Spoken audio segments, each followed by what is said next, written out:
Hello, hello. Good evening, everybody. Good evening, everybody. Welcome to the Erudition Network's interactive Black History and Knowledge session. My name is Eddie Phillips. I am the Erudition Network founder. Erudition is dedicated toward teaching Black history and knowledge to the masses. We were a little bit tardy getting in today. I apologize. However, we are here this evening to talk about many different subjects and things. Before I get started, I want to make a point. I want to say something here tonight. Good evening, Pastor Reza. Good to see you. Good to see you. Thank you. Thank you for joining us. I want to make a point here tonight to everyone. Erudition. I know it's it gets easier to say and roll off the tongue over time as you say it. But what this network is here to do is to teach history, to teach Black history in an environment where many people don't want to learn Black history. We see the things in the media and in the public about people being upset and angry about us teaching history. Black history, ladies and gentlemen, is American history. Bottom line, that is what it is. And so when we get people who are angry about us teaching American history, while at the same time declaring themselves to be patriots and citizens of the United States who are proud of their heritage, the same people who would tell you that they proudly wave the Confederate flag because it is a part of their heritage, but then will tell you that you cannot teach African-American history or Black history, or however you want to term it, to the masses, to the people. We have people all over the country who are fighting in legislatures to keep history in its truth and its fact out of the schools.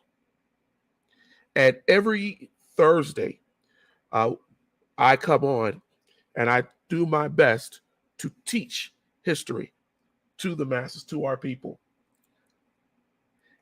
Tonight, I'm going to tell you that doesn't come without a cost. That does not come without a cost. And I'm not talking about a fiduciary financial cost. It's a cost because what happens is we who do it, we who take the step to make sure we inform our people, we are attacked. We are often attacked in our private lives, sometimes in public. Good to see you, Grandma. Thank you for joining us. And so, over this last week, I've had a new,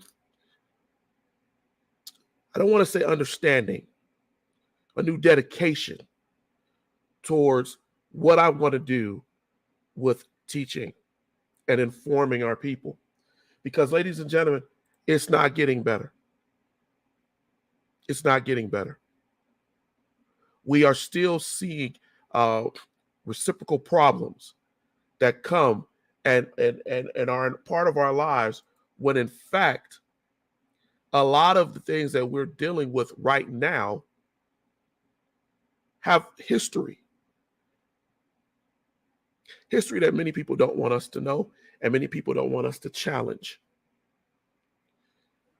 This past week, I took some hits from different people. And I have to believe that some of it, if not 40 to 50% of it, comes from what I do every Thursday. I'm not going to stop doing what I do every Thursday. I'm not going to stop doing what I do with this network. That is why I'm starting this program tonight, to tell you it does not come without a cost. The political, the racial dynamic in this country is so oppressive that we have to fight. Several months ago, Erudition was taking off the air for the better part of a month because a racist, angry about what we were saying, decided to contrive a method to get us taken off the air. Every week we've come on and we've taught history. We've done forums. We've invited guests. We've done something to inspire and to get people to talk about our history. And I'm making it very clear tonight that when I say our history, I'm talking about, you see me turn away, I'm looking at my other screen here. I'm talking about our collective history. White, black, brown, yellow, whatever you want to represent yourself as, it is our history. It is what it is.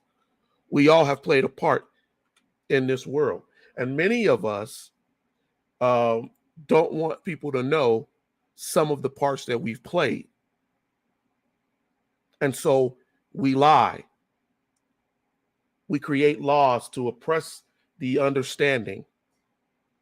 Florida, Texas, Mississippi,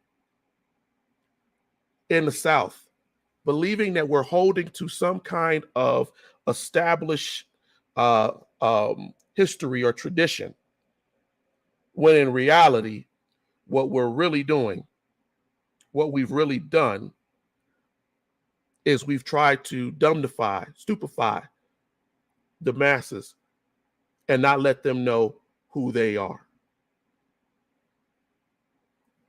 I wanted to start this program tonight to discuss this and to say this because I don't think that it's really understood. And I wanted to kind of go back and look at why people are angry, especially with this program here.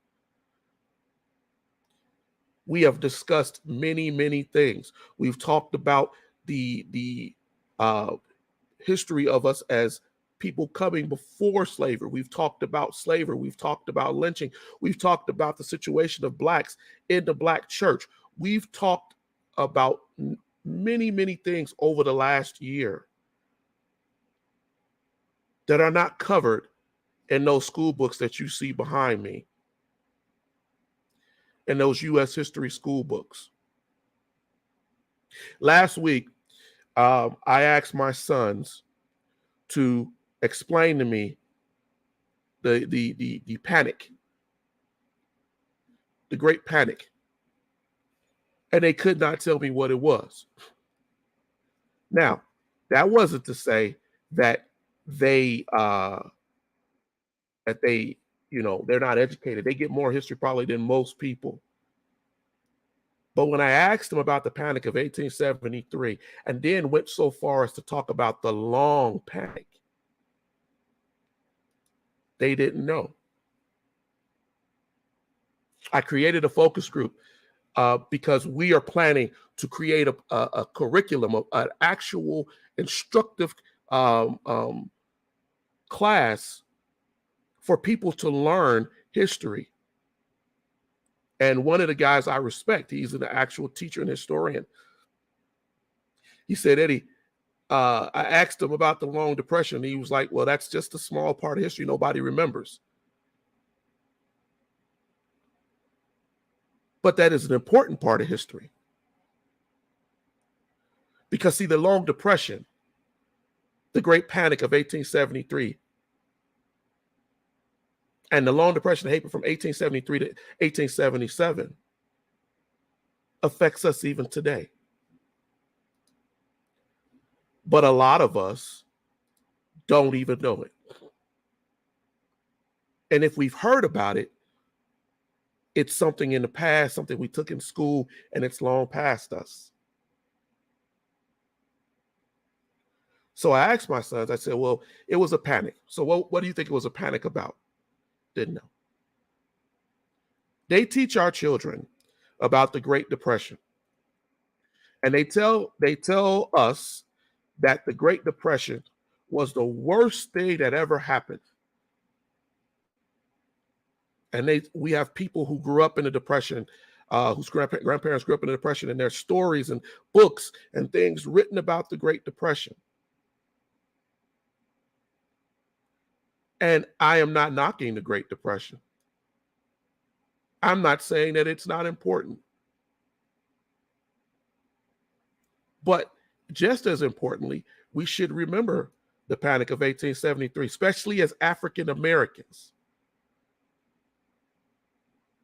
Because during the Reconstruction, during the freeing of African Americans from bondage, the panic happened. And because the panic happened when it did, and because I've just told you why and what time period, from 1873 to 1877, and we look at what was going on with Reconstruction, and some argue Reconstruction started in 1861 all the way to 1877. Well, that right there lies the crux.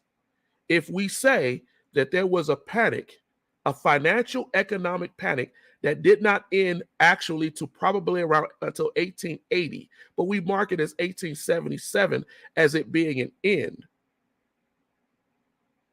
right?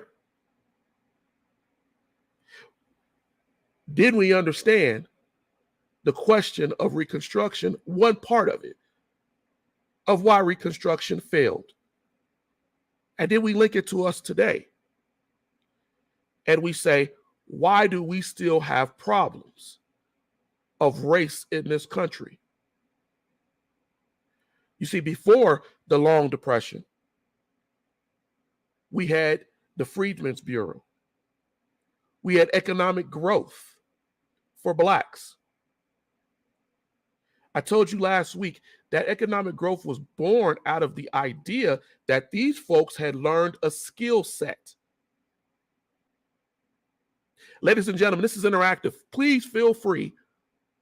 Ask a question, put out a comment on YouTube, Facebook, or whatever. But if you don't know this history, let me know that too. Let our audience know so that they don't feel that they're the only ones who didn't know this. When every time I do this program, almost every advertisement, I say, let's learn together. And I mean that. We need to learn together. But getting back to the discussion and the subject at hand, I am building a course, and you ask, why am I railing on Reconstruction?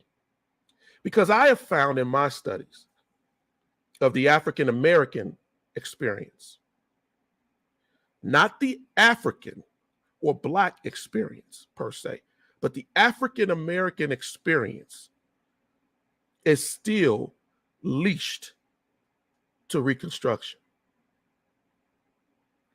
We're still held in bondage to the thoughts and the machinations of Reconstruction, of the failed Reconstruction.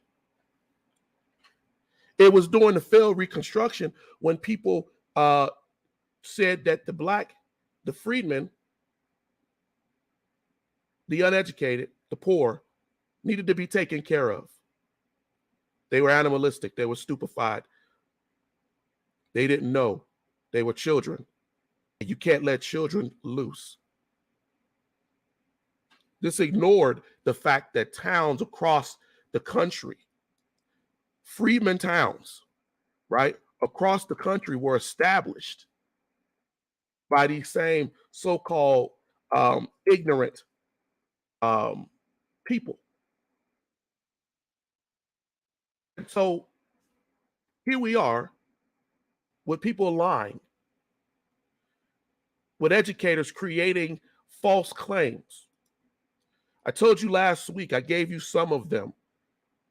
When we talked about the Archibald Dunning, who I think more than anybody taught a whole generation of professors, of teachers, of pastors to believe in the Negro archetypes of beast, of child, of violence that still touches our society today. I would challenge you to go on YouTube and not hear those same words used. This animal, this beast, this sexual, right? All of these things that we're seeing and hearing in our society that haven't left us since 1860s. And yet our children are being told that they shouldn't know about this. They shouldn't read about it. Or you hear those who say, it'll hurt my kids' feelings to know about this.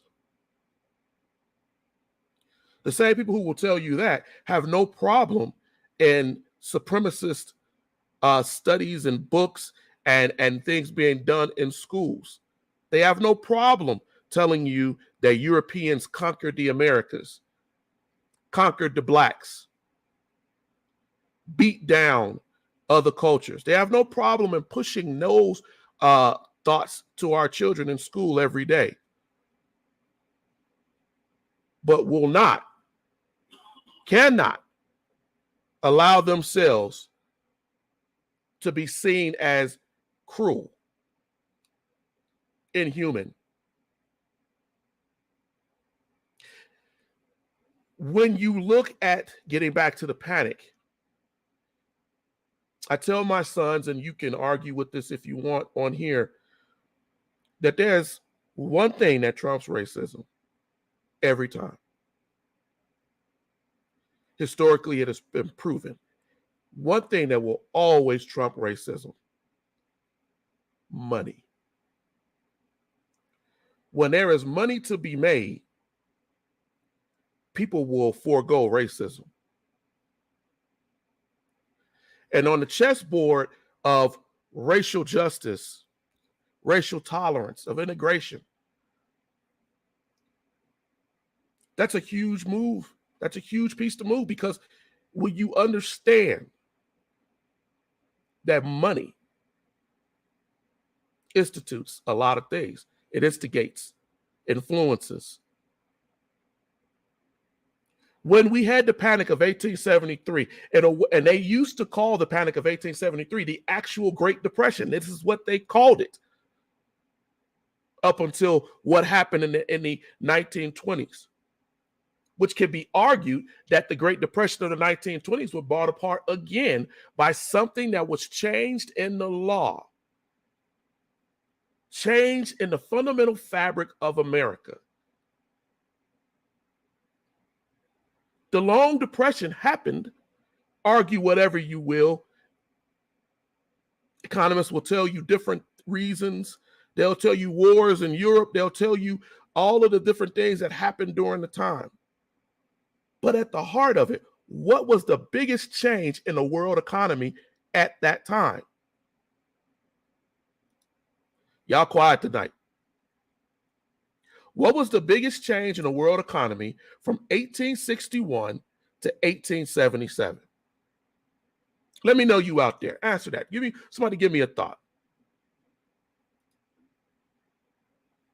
Without money, a person cannot show the benefits of their call has thus, without a racist owning a plantation, there is nothing but another man. Wait. Anybody? Some thought. I think that's a good point.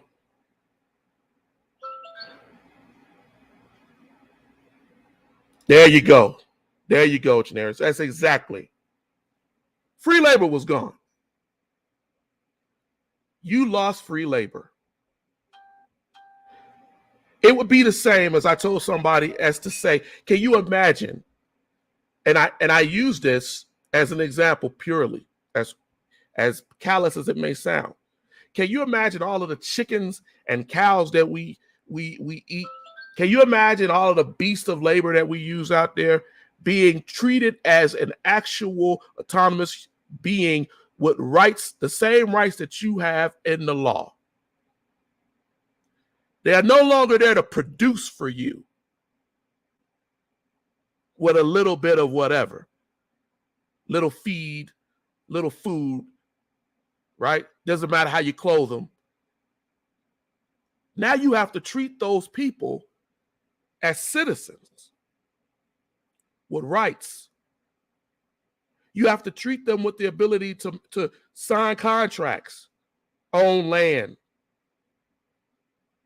And because those people know, they're trained and have been taught to be blacksmiths, planters, farmers, homemakers. They make all of your sheets, your bedding, metalworking. They're your shoe shine men. They're your butcher. They're all of these things. And now, what does that do to your economy? You would think that it would make it a little bit better, right? But wait, you're coming out of a war where men have killed each other in the millions. And farms and total war has been waged across the South. And so these same Black people, and I challenge you tonight, I didn't put a PowerPoint. Take this lesson tonight and go look. Go pull up timelines. Go look at the pictures post-Civil War and see who you see rebuilding. See who you see pulling up things, rebuilding buildings, societies, cultures. Look at who put the work in. Go read about the brothers and sisters who planted and restocked the fields out there because whites who had not done that, who had been owners of land, but not the people who worked the land, needed their help. And when they were given little stretches of land, the Blacks who did, how they grew that land.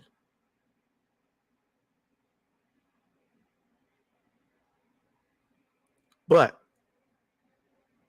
because the laws and the understanding of the laws and the suppression of those people that happened in the 1870s. Now we get into, I heard a friend of mine the other day, because we're always taught about the Night Riders, the Redeemers, the Klan. But the Klan was just a part of what was going on. Hunger, anger. I don't know how to do this. For the better part of 200 to 300 years, I've never had to do this. Now I have to find a way to make this economy work without free labor, as Janaria said, with the slaves being free. And either I'm going to get along with that or I'm going to fight that. And then once I've allowed them, because they did, to rebuild the land, to replenish the land in the South and in the North, I'm going to turn on them.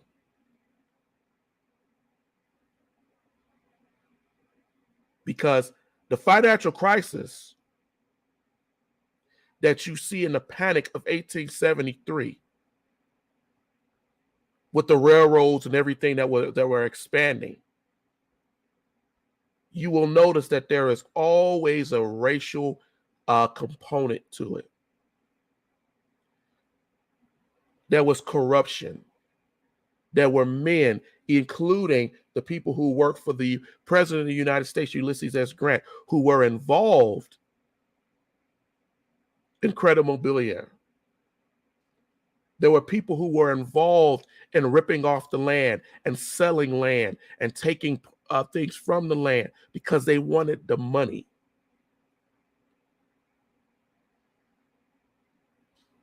Nobody ever talks about the insurance that was put on slaves as you would put insurance on your car. What happens to the northern businesses who have invested money for hundreds of years now in slavery,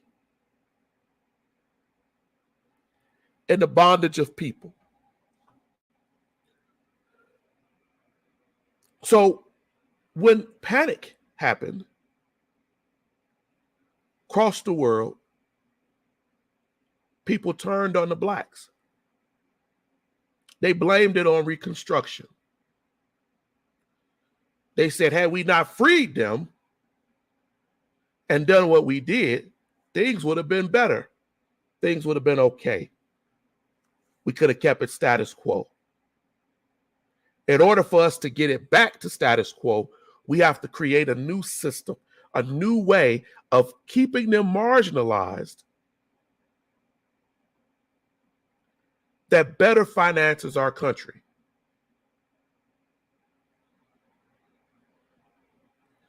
So when you see the formation of black codes, when you see compromises happening toward the end of Reconstruction, when you see that, understand why.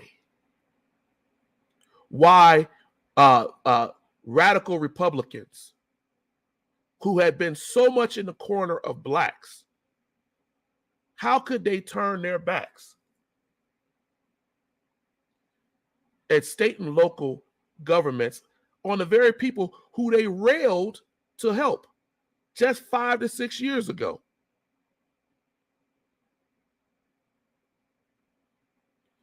But then you have to understand why. You have to understand why. People often talk about the compromise, the Rutherford B. Hayes compromise, in which Hayes was elected in 1876.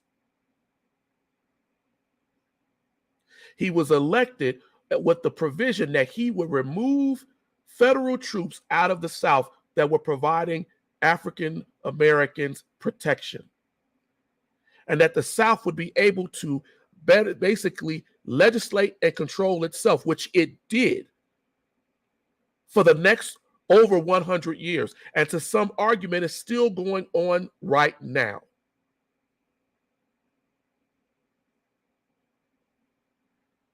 But all of this happened on the idea of an economic recession, an economic panic, of an economic problem that made those who were whites who were in the corner of blacks say, we don't need to support them any longer. But if I go and look at my kids' books, they briefly mention a compromise. But for the most part, they blame it on the fact of Grant was a crook. So this had to happen. And everyone ignores the fact, they ignore the fact of the panic that was basically pushed in the South,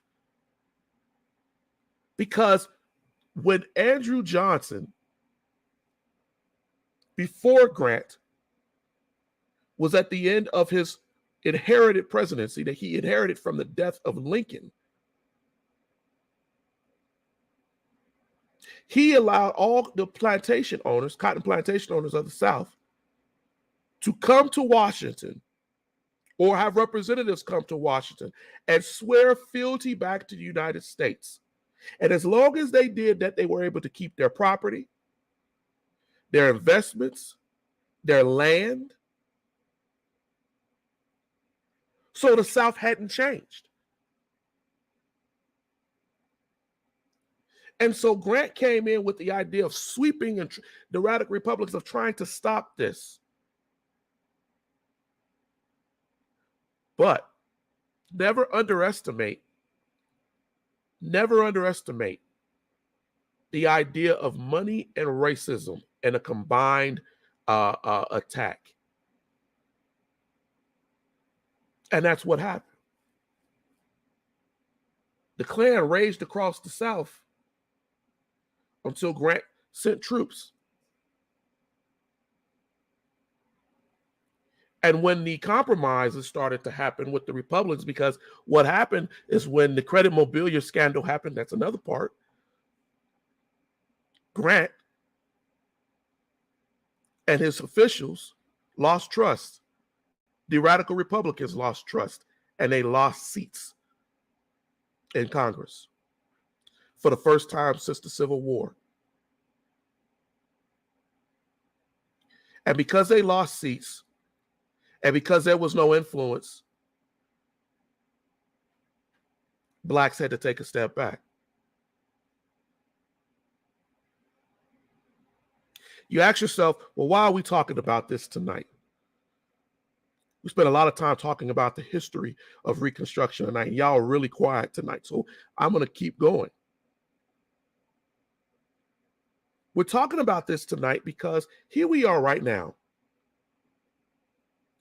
Here we are right now with a financial crisis going on in this country, financial issues going on in the world, coming out of a pandemic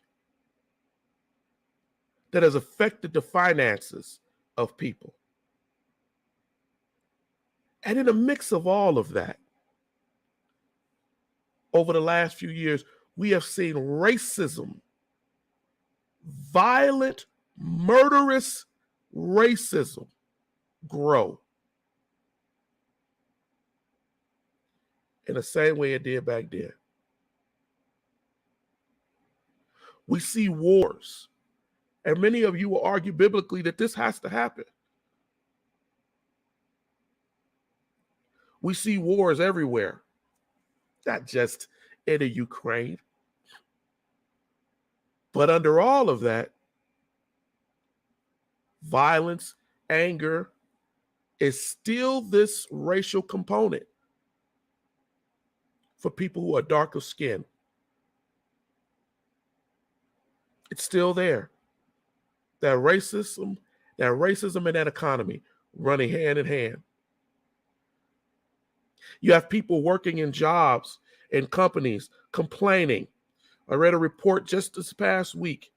64% of African Americans, whether they be male or female, combined, report that they have experienced racism, bias in their jobs over the last 4 to 5 years.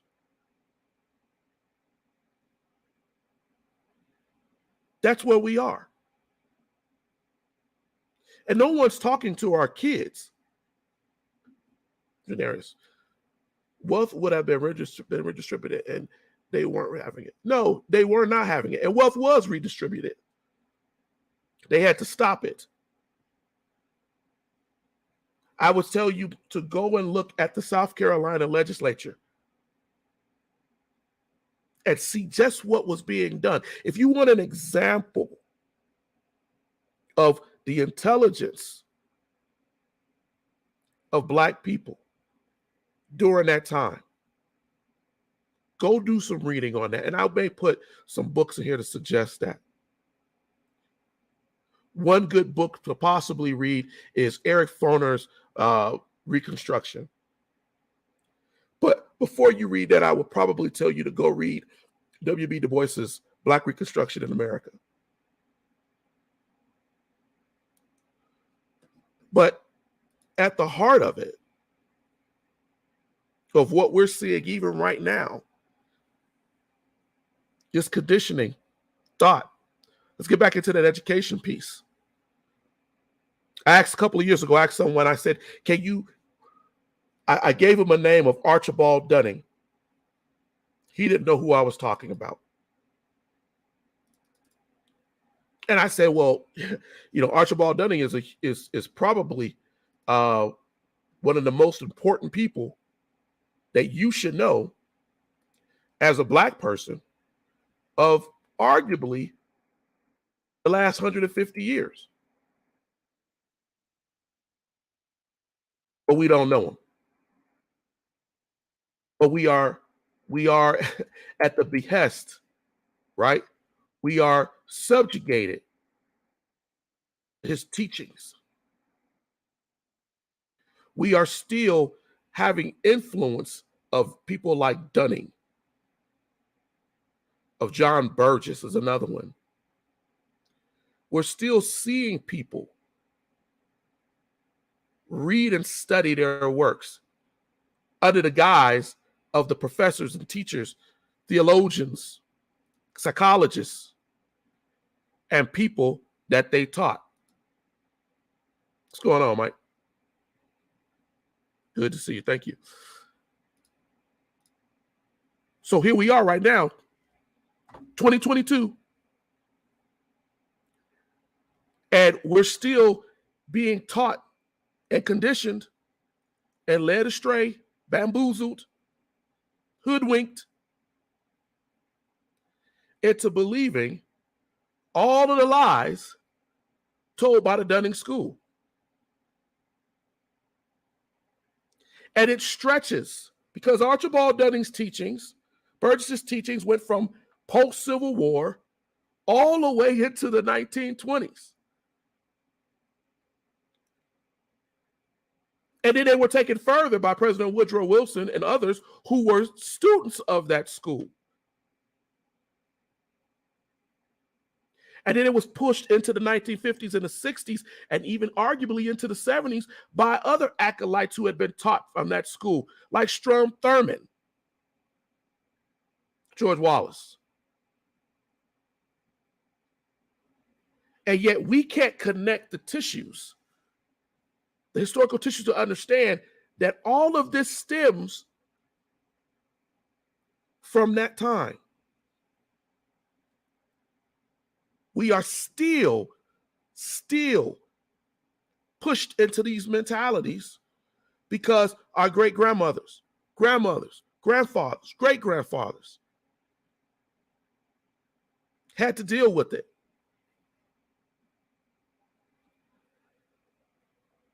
Congress had testimony from the Ku Klux Klan. What happened with the before when they passed the Ku Klux Klan Act? They took testimony of maybe 8,000 to 9,000, maybe close to 10,000 pages of testimony throughout the country of what was done to Black people during Reconstruction. And many Blacks saying that they were better, and racist whites saying they were better in slavery than they are now. At least we wasn't killing them because they had value. Do you hear me? I hope you hear me out there. Because you had value back then. Right now, you're just nothing. And so they killed you as nothing. If I cannot control you, then I will destroy you.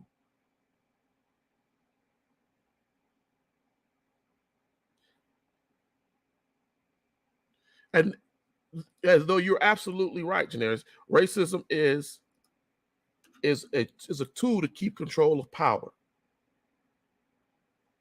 But then you have to ask yourself, what is power? What has power always been?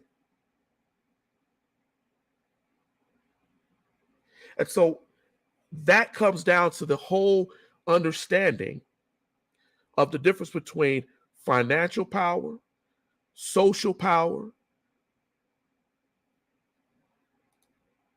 You have some Black folks that feel that way today, that we are better in slavery. You have some folks, Mike, who have a slave mind, because that slave mind, and it's going to offend some people, that slave mind has been passed down to you. See, when we don't talk about our history, when we don't actually engage in our history, there's a reason why people in this country right now don't want you talking about history. When we don't engage in it, When we don't learn these things that we've talked about for the last 40 minutes, what we wind up doing is allowing it to further itself, to grow and change in its shapeshift, but it's still the same thing. To affect the change of your environment and others around you. Yes, power. You are going to control and affect. I'm going to teach you, young Black woman, that the only value you have is in your breast and in your behind and in your body, not your mind. I'm going to teach you, Black man, that you are dumb, stupefied, and that you are violent, and that unless you are controlled in a jail, in a job, that is the only way we're going to control you. There are brothers who have jobs right now, who are jailed by that job because the only way I can feed my family is to allow this man to have power and influence over me. Even though he comes into the break room and says that black lives don't matter, all lives matter. Even though he tells me that you come from a city, you must have been violent. How did you escape that violence? How do you read so well? Racism is the power of fear, like a head of a pike, keeping one people out of a particular area. Yeah, that's truth to that, Eddie. That fear tactic. And I'm going to go even further. I'm going to make some people, church folks out here, mad too. Some churches is keeping you slaved, subordinate, telling you that you can't learn anything outside of this. And they're not even talking about the Bible. They're talking about the words and edification that come out of my mouth. Don't study the Bible for yourself. Listen to what the Bible said. At a time when churches used to be, used to be the place where people learn to read, learn business, learn medicine, knew where to go when they needed help. We could go for hours in the Black church and the failure of that. But why did it fail? Because, again, let's touch that financial part. If I feed you, clothe you, provide for you, right? Then you feel that you owe me fealty. You feel that you have to give me reverence. So it didn't matter that, say, at the Pentecostal Holiness Church, established by African Americans, based on Methodist belief, early Methodist beliefs. Doesn't matter that you establish anything. We're going to show you that no matter what you create, you owe fealty to us. And if you don't give that fealty, we're going to burn your church down. We're going to hurt you and anybody that has to do with it. And when you have that kind of controlled mindset, power mad mindset, based on the economics, based on the conditioned belief that you are better,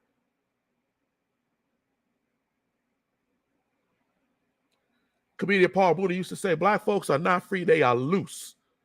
And he said that in the mentality to understand that they saw you as an animal. Dr. King wrote in his book and said, just because you don't want to kill me does not mean that you wish me well. There's a difference.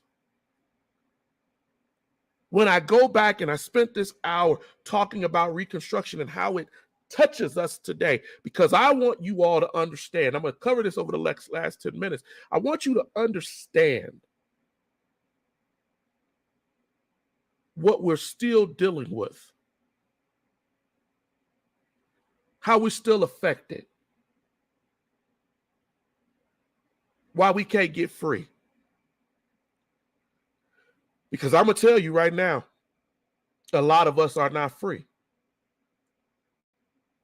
We just loose out here, just like Paul Mooney said. Didn't always used to be the case. But the conditions that have affected us in denial in the medical field, in the way that they've profiled us and treated us psychologically, in our spiritual conditioning, in our homes, and how we see our women, our men, how we see our children.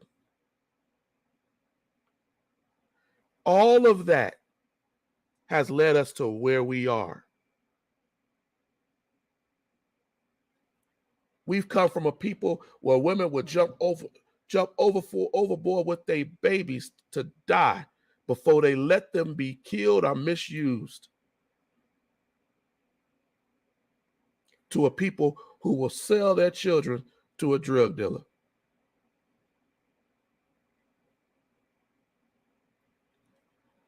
And as we get into the people who created this mentality, this methodology, this thing, this system that we talk about but don't go into,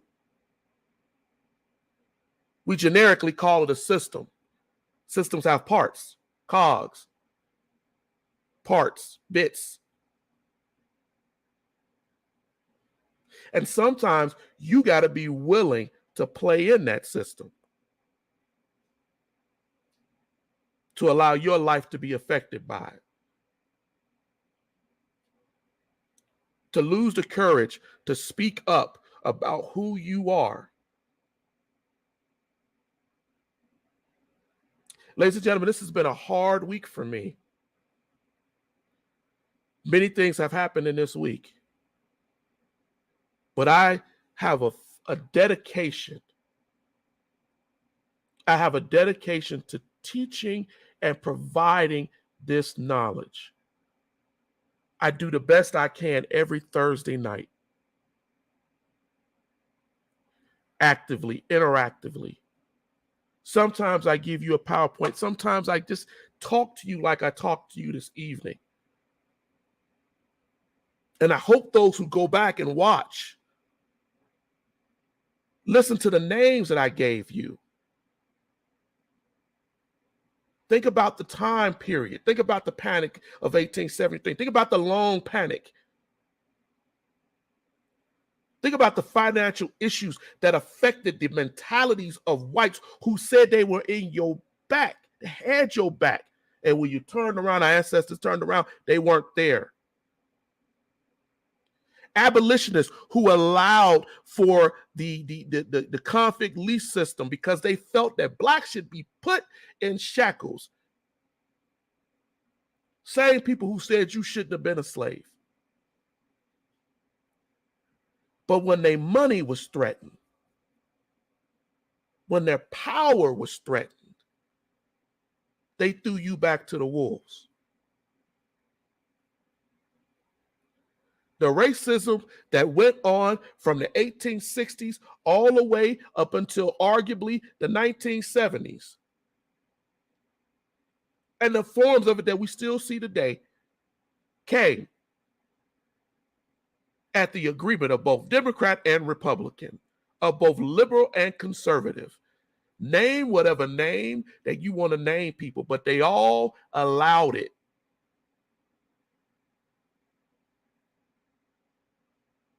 It created desperation and a necessity to control decisions. They still control decisions. Here we are in 2022, 60 years after the so-called civil rights movement has flowered.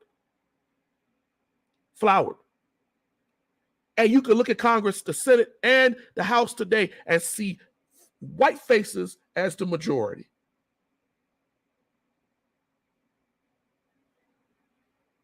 Whereas in the 1870s, in South Carolina, you had a whole body of black legislators. So don't tell me that it ain't possible. But it's power, control, money. Talking about gas tanks, going to go fill up your gas tank and realizing that you having to make life and death decisions. Looking at the finances of this country and saying, man, it's so crazy. While they stand up there in front of the television and tell you to your face, we can get through this.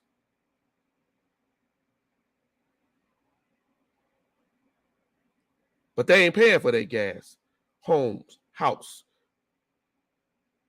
You paying for them politicians to be up there sitting in the House and in the Senate. For the president to be where he is.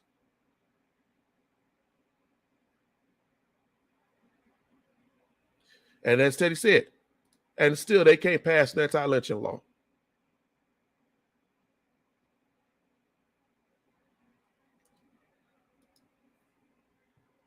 We are living in a crazy environment. But as I tell people many times, it's not new. It's not new. And we have to understand that. So I'm going to put my best foot forward to make sure we do understand it. And I'm going to take them blows. Yeah, they already rich.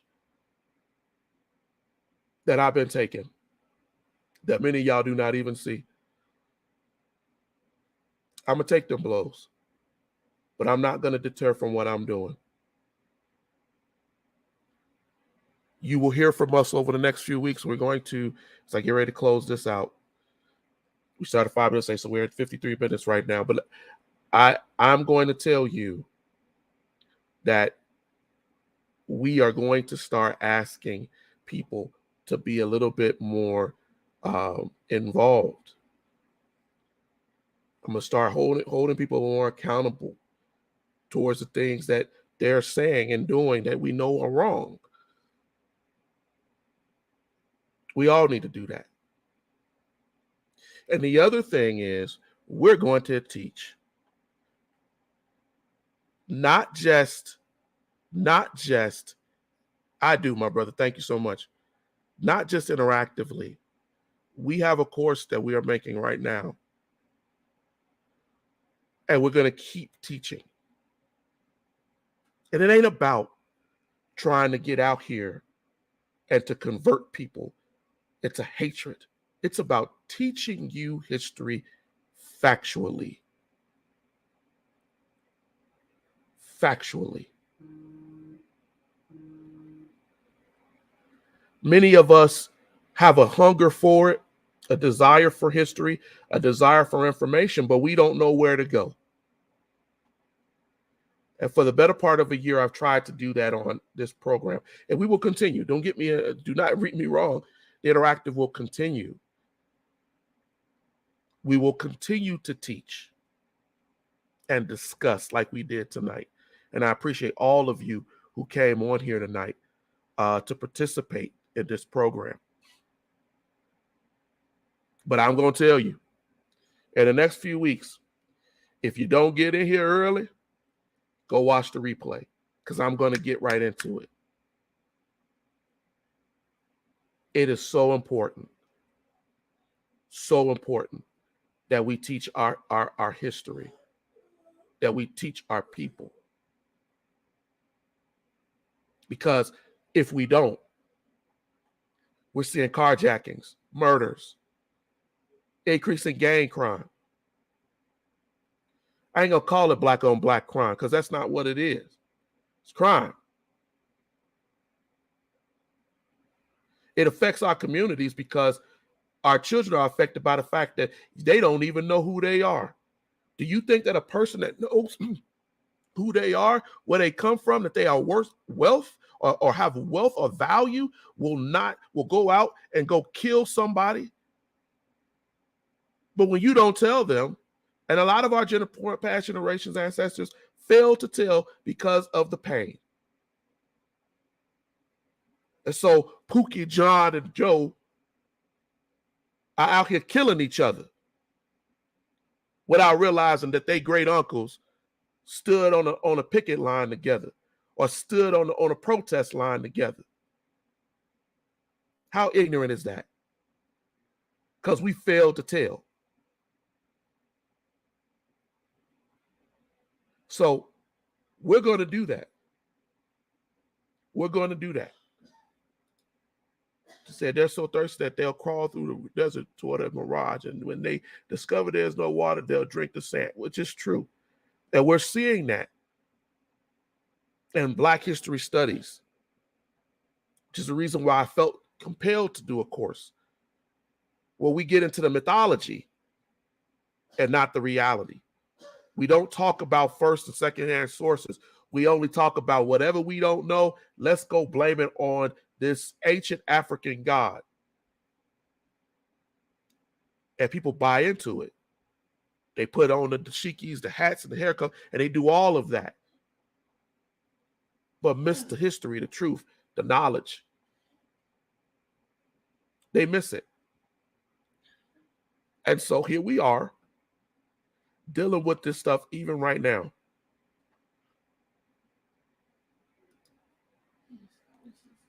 Times have changed. A lot of Gen people do not care. That they so full of selfishness to what they want. They do not care about. They don't care because they were not taught to care.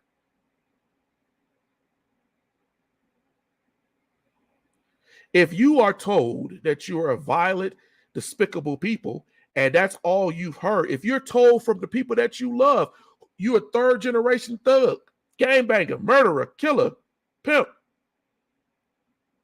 that's your birthright. They tell them, I've been there. Now they will tell you that's your birthright, man. You a prince. You a folks prince, thug prince, whatever prince.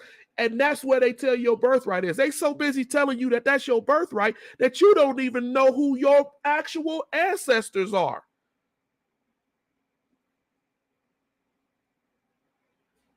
Most Black people cannot trace their ancestors before the Civil War. And so you holding on to a false birthright created by false conditioning and lies and economic cruelties and survival mindsets. And because you hold on to that so tightly, you're willing to die for it. That's your patriotism. I'm a patriot to thugism.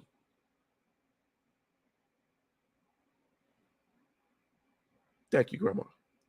Ladies and gentlemen, that's my hour. I'm passionate about what we're doing because I gotta be. I gotta be. And I'm committed. Ladies and gentlemen, I thank you for all of you who joined us tonight. We will be back next week. Please, please feel free. Help Erudition. You'll notice at the bottom of the tag, we have a Cash App for the Erudition Network. Please feel free. Help us to grow this network. Help us to grow these courses. We need your assistance. We need your help. We are in a continual fight all the time with what we're trying to do, but we're going to do it. We ask for your help. Not a lot. Do whatever you can, but please keep us in mind and subscribe. Go to our YouTube page, get on our Facebook page, go to our website and support Erudition. Share it with your friends. Share it with your family. Let's all learn together. I promise you, you're going to learn something every night that you sit down on Thursday. My wife does a show on Monday. We will have more coming. We are going to make sure we reach out to help those in need. All right. I'm done preaching at you all tonight. I love the fact that you all came on. I hope you have a blessed rest of your week, and we'll see you next week. Thank you.